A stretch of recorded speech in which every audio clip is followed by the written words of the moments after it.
TDP ప్రభుత్వం ఏదైతే గెలిచిన కానించి 2020 గెలిచిన కానించి ఇంక రాష్ట్రంలో ఏదైతే హామీలు ఇచ్చారో హామీల గురించి కానించండి, సూపర్ సిక్స్ హామీల గురించి కానివ్వండి, మిగతా వాటి గురించి ఏ ప్రస్తావన అంటే ఏ ప్రస్తావన కానీ ఒక్కసారి కానీ దాన్ని ప్రెస్ మీట్ పెట్టి దాని గురించి మాట్లాడింది లేదు. దాన్ని అమలు చేస్తామనే విషయం కానీ అసలు ఊసే రాల. వాలంటరీ వ్యవస్థ అయితే అసలు దాని ప్రస్తావనే రాకుండా పోయింది. మొత్తానికి వాలంటరీ వ్యవస్థ తీసేసే విధంగా తీసేసారా అనుకోవచ్చు మొత్తానికి.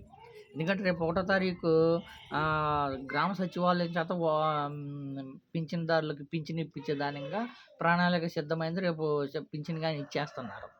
అయితే అమరావతి పోలవరం అని పోలవరాన్ని చూసి రావడానికి జరిగింది సోమవారం రోజు. అదేవిధంగా అమరావతికి ఇంకొక 1,00,000 కోట్లు పెట్టాలి అనే విధంగా ప్లానింగే జరుగుతుందని చెప్పుకోవచ్చు. మొత్తానికి ఏదైతే బాబు గారు సూపర్ సిక్స్ పథకాల్లో పింఛను ఇచ్చే విషయంలో పింఛన్ ఇచ్చే విధంగా అది యథావిధిగా ఇస్తున్నారు 4,000. తర్వాత రైతులకి 20,000 ఆర్థిక సాయం చేస్తున్నారు. ఆల్రెడీ వర్షాలు పడి కొంచెం స్టార్ట్ అవుతుంది. దాని గురించి ప్రస్తావన లేదు. తర్వాత అమ్మకు వందనం అదే పథకం కింద విద్యార్థులకి ఎంతమంది విద్యార్థులు అంతమందికి 15,000 లెక్కన అని ప్రకటించారు. ఆల్రెడీ స్కూల్ స్టార్ట్ అయింది. స్కూల్లో జాయిన్ చేశారు. ఆల్రెడీ చాలా వరకు ప్రైవేట్ స్కూల్లో జాయిన్ చేశారు. కానీ జగన్మోహన్ రెడ్డి గారు అన్ని ప్రైవేట్ స్కూల్లో జాయిన్ అయినా కానీ గవర్నమెంట్ స్కూల్లో చదివిన వాళ్ళు ప్రతి ఒక్కరికి ఇచ్చారు.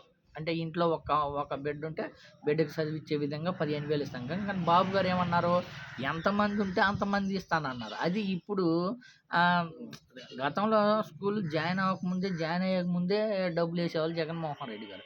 ఇప్పుడు బాబు గారు ఆల్రెడీ జాయిన్ అయ్యారు. దాని ఊసంతే, దాని ప్రస్తావనే లేదు. తర్వాత ఫ్రీ బస్ అన్నారు. ఫ్రీ బస్ అనేది ఇప్పటికీ దాని ఊసు అనేది తీసుకురాలేదు. తర్వాత ఇంకో విషయం ఏదైతే విద్యా ఆసరా కానీ, విద్యా వసతి కానీ వాటి గురించి ప్రస్తావన కానీ కనీసం ఒక్కసారి కానీ దాని గురించి మాట్లాడింది లేదు. దాని గురించి ప్రస్తావన లేదు. మొత్తం ఏకాడికి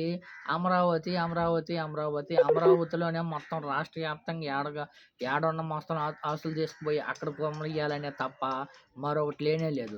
పైపెచ్చు బాబు గారు సంపద సృష్టిస్తాను అన్నాడు కదా. నిజంగా సంపద సృష్టిస్తానంటే రాష్ట్ర ప్రజల మొత్తానికి సృష్టిస్తానందా, లేకపోతే ఏదైతే అమరావతికి సంబంధించిన అమరావతికి వాళ్ళ వర్గానికి సంపద సృష్టిస్తాననేది ఇప్పుడు అర్థమవుతుంది. ఎందుకంటే అమరావతి అని మొత్తం 10,000 కోట్లు అప్పు చేసి అమరావతి మీద పెట్టేస్తాయో చూస్తున్నారు తప్ప రాష్ట్ర ప్రజలకి ఏదైతే హామీలు ఇచ్చారో ఆ హామీలు నెరవేర్చే విధంగా టీడీపీ సర్కారు అమలు చేయటం లేదని స్పష్టంగా అర్థమవుతుంది.